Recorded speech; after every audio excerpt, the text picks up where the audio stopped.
Bien-aimés dans le Seigneur, je voudrais maintenant vous proposer une série d'enseignements sur les combats spirituels. Une série d'enseignements que nous avions l'habitude dans notre paroisse de donner chaque vendredi. Nous avons donc chaque vendredi une prière charismatique où l'on donnait des enseignements, où l'on donne des enseignements qui gravitent autour des thèmes relatifs au combat spirituel. Je vais vous les proposer dans la mesure du possible parce que je trouve que c'est très important pour un chrétien de savoir qu'il est en guerre, en plein combat contre lui-même, contre le diable et les forces du mal, mais aussi contre Dieu. Car comme vous le savez, dans les Saintes Écritures, on nous montre que notre Père Jacob s'est battu contre Dieu. Ce sont les différentes dimensions du combat spirituel qu'il nous faut découvrir. Alors aujourd'hui, j'ai choisi comme thème l'ABC du combat spirituel, c'est-à-dire les rudiments. Les rudiments du combat spirituel. C'est ce qu'il faut savoir en premier lorsque on veut méditer ou on veut s'engager dans le combat spirituel. L'ABC du combat spirituel. Alors sur le combat spirituel, nous avons des textes connus, de Paul qui nous dit « Combat le bon combat de la foi, conquiert la vie éternelle à laquelle tu as été appelé et en vue de laquelle tu as fait ta belle profession de foi en présence de nombreux témoins. » 1 Timothée 6, 12. Lui-même, Paul va dire à la fin de sa vie, « J'ai combattu le bon combat, j'ai achevé la course, j'ai gardé la foi. Désormais, la couronne de justice m'est réservée. Le Seigneur, le juste juge, me la donnera dans ce jour-là, et non seulement à moi, mais encore à tous ceux qui auront aimé son avènement. » Le combat spirituel. Et David a l'habitude de dire, de demander à Dieu que le Seigneur exerce ses mains pour le combat. David le dit en psaume 18, 34, 2 Samuel 22, 35. Exerce mes mains pour le combat. Entraîne-moi pour le combat. Entraîne-moi. Dieu est notre coach, notre entraîneur dans ce combat spirituel. Alors je vais vous donner aujourd'hui, en guise d'introduction, 10 principes du combat spirituel, 10 principes élémentaires, rudimentaires du combat spirituel. Ce sont des choses que certainement vous connaissez, mais je voudrais les approfondir avec vous. Le premier principe du combat spirituel, c'est « Ne sois pas naïf ». La plus grande victoire du diable,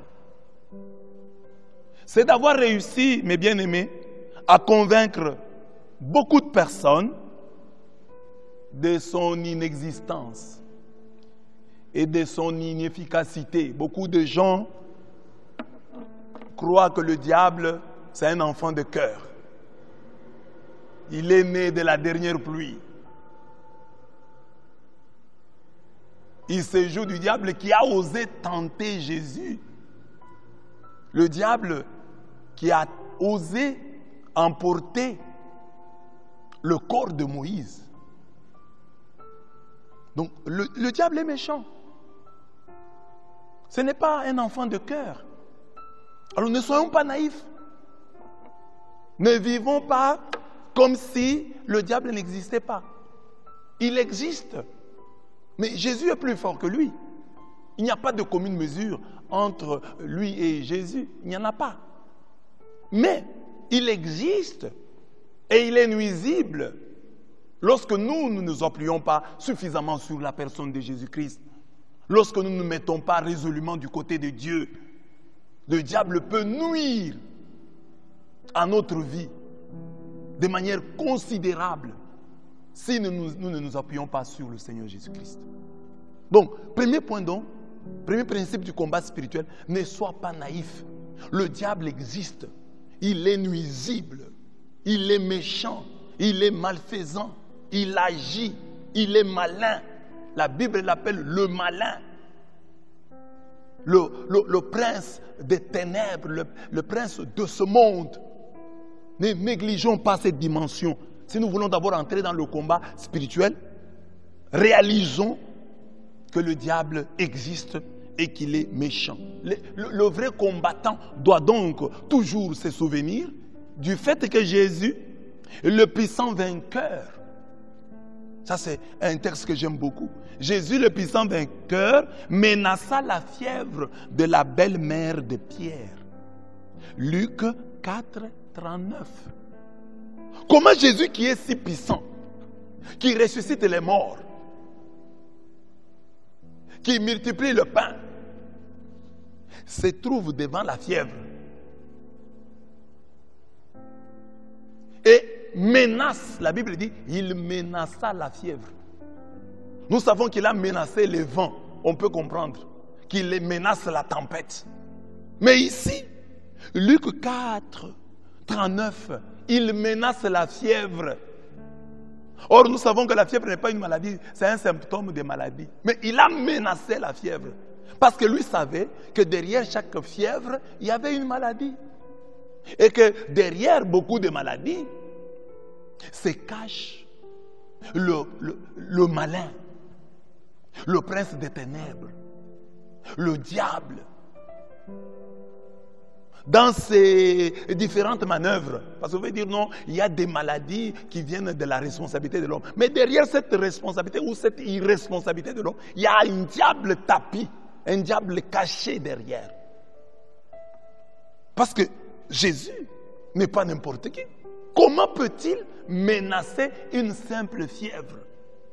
Et toi qui m'écoutes, tu as peut-être un cancer, tu souffres du sida, tu as une maladie incurable, ton hypertension est connue, ton hypotension est connue de tous les médecins, de toutes les pharmacies. Tu es un malade chronique. Mais avec cette maladie, tu blagues. Jésus a menacé la fièvre. Menacer, vous comprenez ce que c'est? Il a menacé, il a tempêté contre la fièvre. Il a fait des menaces à la fièvre. C'est très important de retenir cela. Que Jésus-Christ n'était pas naïf. Or, nous sommes naïfs. Ah, c'est une petite maladie, ça va passer. Oh, ça vient de commencer, ça va passer. Oh, ça ne fait rien. Tout le monde en souffre. Non, c'est comme ça. C'est avec l'âge. C'est mon âge. Cette maladie vient de... Il y a des gens de ton âge qui n'ont pas tes maladies là.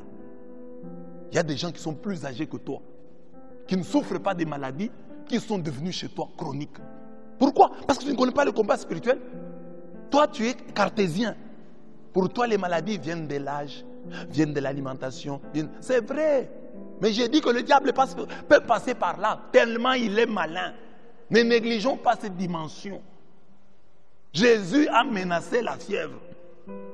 Ce qu'il voyait, le diable est derrière la fièvre. Ou bien il s'est trompé, ou bien Jésus-Christ est en train de nous tromper. Or, Jésus ne peut ni nous tromper, ni se tromper. S'il a menacé la fièvre, Jésus est notre modèle. Menaçons toute maladie. Menaçons le coronavirus. Menaçons le cancer. Menaçons nos maux d'estomac. Menaçons l'hypertension, l'hypotension. C'est très... Ne soyons pas naïfs. Ne disons pas que le diable n'est pas là.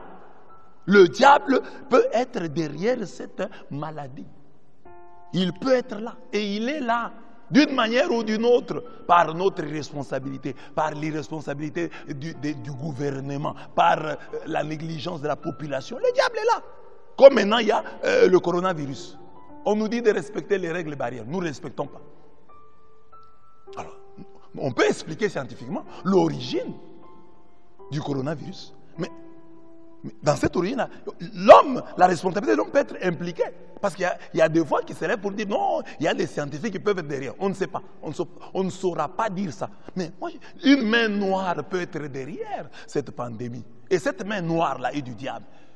Si cette main noire vient de l'irresponsabilité de l'homme, oui, derrière cette irresponsabilité de l'homme, il y a le diable. Ce n'est pas pour dédouaner l'homme. Ce n'est pas pour le dédouaner. C'est pour dire, l'homme est responsable.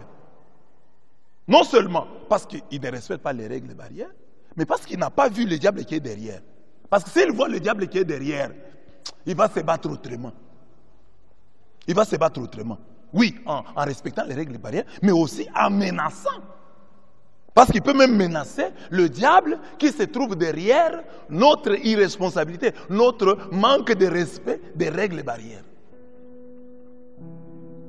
Ne soyons donc pas naïfs. Jésus est le médecin des médecins, nous l'appelons ainsi.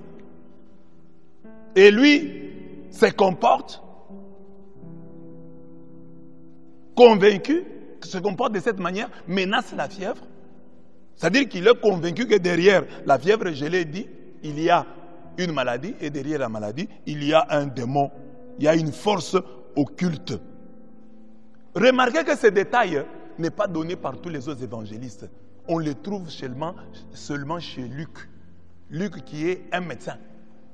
C'est lui qui dit, Jésus menaça la fièvre. Les chrétiens naïfs sont des pécheurs qui se prennent d'abord trop au sérieux.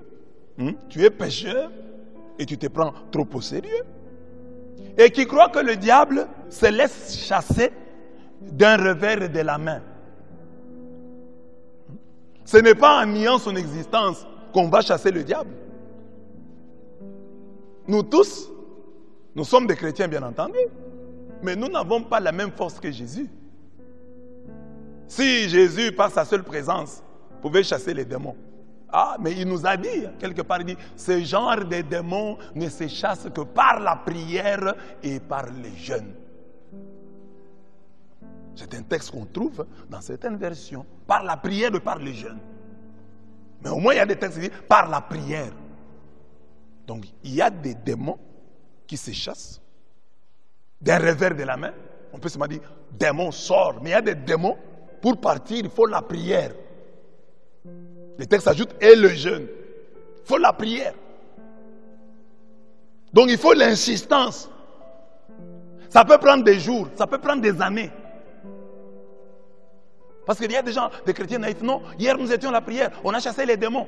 Mais comment on rentre encore aujourd'hui, on chasse encore les démons. Donc les démons n'étaient pas partis hier quand on l'avait chassé. Mais les démons partent et rentrent. Ce n'est pas un enfant de cœur. Ce n'est pas ton petit frère.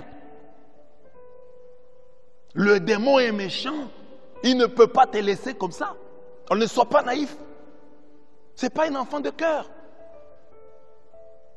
Quand il habite ta vie, il te fait mal. Lis les livres de Tobie, tu verras comment le démon Asmodée a fait souffrir Sarah. Elle a tué ses 7 maris. C'était le démon qu'on appelle mari de nuit.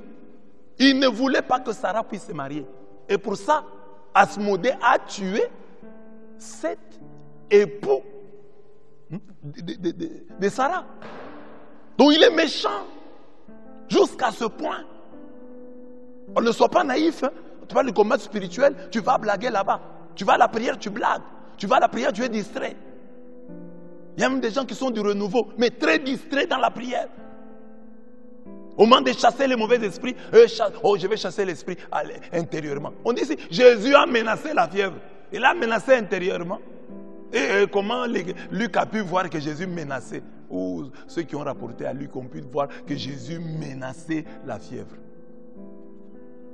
Comment? C'est par la voix. Le ton de la voix. La détermination qu'il mettait dans ses paroles. Les gens ont senti qu'ici, il menace. Il tempête contre cet esprit. C'était seulement la fièvre. Or, la fièvre, elle tombe parfois d'elle-même. Mais ici, Jésus la menace. C'est pour nous dire, mais vous avez des graves maladies, maladies psychosomatiques, maladies spirituelles, maladies économiques, maladies sociales. Mais vous blaguez avec moi, Jésus-Christ, le puissant. Moi qui ai ressuscité Lazare d'entre les morts. Moi qui suis moi-même ressuscité d'entre les morts. Devant la fièvre, je n'ai pas blagué. Devant la fièvre, j'ai haussé le ton. La fièvre, j'ai haussé le ton. Moi, Jésus, le puissant, le lion de la tribu de Juda, j'ai rugi devant la fièvre. Mais toi, tu as des problèmes, des difficultés plus grandes. Tu es devant des situations plus compliquées, des situations plus difficiles. Sur ton corps là, tu as 4 maladies. Tu es une malade chronique, un malade chronique. Tu es maladif, une maladive. Mais tu blagues au moment de la prière. Non, il faut menacer. Jésus a menacé la fièvre. C'est-à-dire, il a haussé le ton contre la fièvre. Ce n'était même pas sa fièvre. La fièvre de la belle-mère de Pierre. Il a menacé la fièvre de la belle-mère de Pierre. La belle-mère. Hein? La belle-mère. Voyez un peu. Hein? Il a menacé. Il n'a pas cru que c'était facile. Qu'une prière simple allait suffire. Non. Il y a mis son engagement. Le volume de la voix. La détermination. Sont des aspects à ne pas négliger. Sont des aspects de la prière d'autorité. C'est-à-dire la prière d'autorité seulement dans le cœur. Hein, parce que chez nous les catholiques il y a ça. Non, on prie seulement. Non, mais pourquoi nous avons le renouveau? Le renouveau charismatique est venu nous aider. Nous montrer que, oui c'est vrai, prier intérieurement, c'est une richesse. Faire oraison, c'est une richesse. Mais il y a des moments où il faut crier. Il y a des moments où il faut élever la voix. David dit dans le psaume, au jour où je crie, mon ennemi recule. Donc il faut crier pour que l'ennemi recule. Il y a des moments où il faut crier pour que l'ennemi recule. Et Jésus nous a montré que les moments-là sont les plus insoupçonnés du monde. Parce qu'ici, Jésus crie devant la fièvre. Il menace la fièvre. Donc, premier point du combat spirituel, ne sois pas naïf. Le diable qui te veut du mal, les sorciers qui t'envoûtent, ne blague pas. On dit que les sorciers vont dans leur monde là, nus, sont déshabillés pour montrer leur détermination. Quand même nous dans les petits combats des cités, là, quand on se battait quand on était jeune, hein, on a levé la chemise. Mais les sorciers, on dit qu'ils vont là-bas, dans leur monde là, nus. C'est-à-dire qu'ils sont déterminés. Et quand ils veulent te faire du mal, ils te font du mal. Alors quand tu as l'occasion aussi de leur faire du mal à travers la prière, fais-leur mal. Prie sérieusement. Envoie le feu. Brise leur chaîne. Ne blague pas. Ne sois pas gentil avec eux. Ils ne sont pas gentils avec toi. Ce sont des démons. Prie avec détermination, avec force. Comme David dit, au jour où je crie, mes ennemis reculent. Il faut crier. Et le peuple d'Israël, vous savez, la Bible dit, j'ai entendu le cri de mon peuple. Ah, il y a des moments où Dieu entend le cri du peuple. Mais toi, tu souffres, tu ne cries pas. Toi, tu souffres silencieusement. Tu dois crier. J'ai entendu, j'ai vu la misère de mon peuple. J'ai entendu son cri. Dieu doit voir ta misère et entendre ton cri. Voilà le premier point. Ne sois pas naïf. Le diable n'est pas ton petit frère. Ce n'est pas un enfant de cœur. Le diable est malin. Il a fait tomber des plus grands. Adam et Ève dans le jardin d'Éden. Il les a fait tomber. Judas qui était tout le temps à côté de Jésus, il l'a fait tomber. Satan a même réclamé Pierre. Et Pierre a renié Jésus. Et toi, tu es qui? Qui es-tu? Ne te prends pas trop au sérieux, pécheur que tu es. Te prends trop au sérieux. Moi, le diable ne va pas me toucher. Le diable a attaqué Jésus, tenté Jésus, éprouvé Jésus. Il a demandé à Dieu que Dieu lui livre Job. Il a accusé le prêtre Josué de porter des habits sales. Il a voulu emporter la dépouille mortelle de Moïse. Et il a réclamé Pierre pour le cribler comme le froment. Il a réclamé, dit, Jésus, donne-moi Pierre. Donne-moi les apôtres ici. Je vais les cribler comme le froment. Et toi, tu blagues. Qui es-tu? Tu as quelle histoire avec Dieu? Tu as quelle alliance avec Dieu? Si le diable a perdu, en a perdu beaucoup, comme Salomon, qui était le bien-aimé de Dieu. Et cet homme est mort polygame, loin de Dieu. Le diable dérangeait Saül et l'a perdu. Le premier roi d'Israël, le diable l'a perdu. Et toi tu blagues. Et toi tu joues. En Apocalypse 12, on dit, il poursuit la femme. La femme qui représente la Vierge Marie, qui représente l'Église. Il a poursuivi la femme. Il ne blague pas. Il est méchant. Écoutez ce que la Bible dit. Apocalypse 12. Quand toi tu blagues, tu crois que ce sont des blagues.